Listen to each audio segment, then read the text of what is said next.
বন্ধুরা, সকাল সকাল আবার রান্না করে চলে এলাম। আর আজকে কি রান্না করব সেটা তোমাদের দেখাবো। এই যে দেখো, আলু কেটে রেখেছি, আর এই যে মাছের ডিম ভেজে রেখেছি, আর এটা দিয়ে তরকারি করব। আর এই যে দেখতে পাচ্ছ, পেঁয়াজ কুচিয়েছি, আর এর মধ্যে আদা, জিরে, শুকনো লঙ্কা, রসুন পেস্ট করা আছে। এটা দিয়ে আমি এই তরকারিটা রান্না করব। প্রথমে গ্যাসটা ধরিয়ে দিই।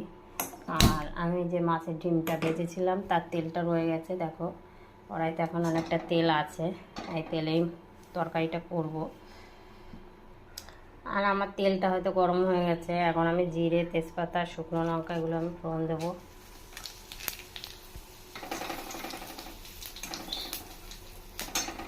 আর জিরেটাও ভাজা হয়ে গেছে, শুকনো লঙ্কাও ভাজা হয়ে গেছে সঙ্গে।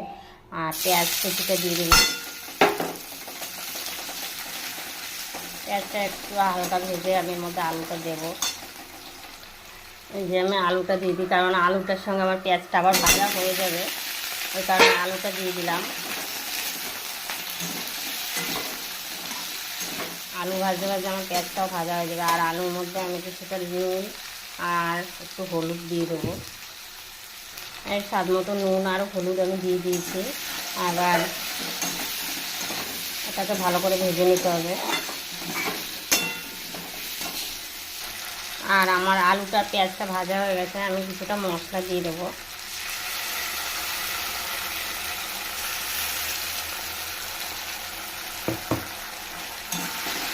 মশলা দিয়ে দিলাম।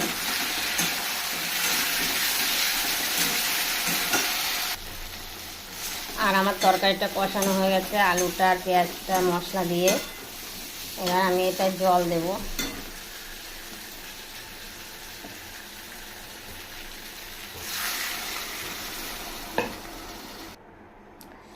আর আমার জল দেওয়া হয়ে গেছে, জল একটু বেশি লাগবে, যেহেতু মাছের ডিমের ঝোলটা মানে মাছের ডিমের ঝোল টেনে নেবে।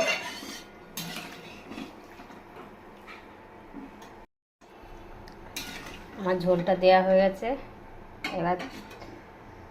আর আমি একটু ঝোল বেশি করে দিয়েছি, কারণ মাছের ডিমের ঝোলটা টেনে নেবে অনেকটাই, ওই কারণে। এবার আমি ঢাকা দিয়ে দিলাম। ঝোলটা ফুটলে আমি মাছের ডিমটা দিয়ে দেবো। এই দেখো, আমার তরকারিটা ফুটে গেছে। এবার আমি মাছের ডিমটা দিয়ে দেবো। আমি মাছের ডিমটা দিয়ে দিলাম। মাছের ডিমটা দিয়ে আবার একটু ঢাকা দিয়ে দেবো।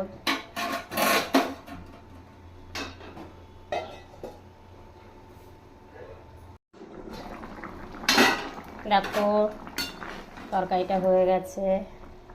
আর আমার আলুগুলো দেখি সেদ্ধ হয়েছে কিনা। হ্যাঁ, আলুগুলো সেদ্ধ হয়ে গেছে।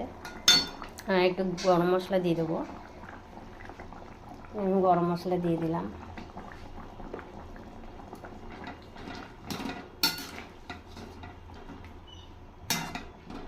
চলো নামিয়ে দিই, কারণ এই ঝোলটা টেনে নেবে মাছের ডিমে।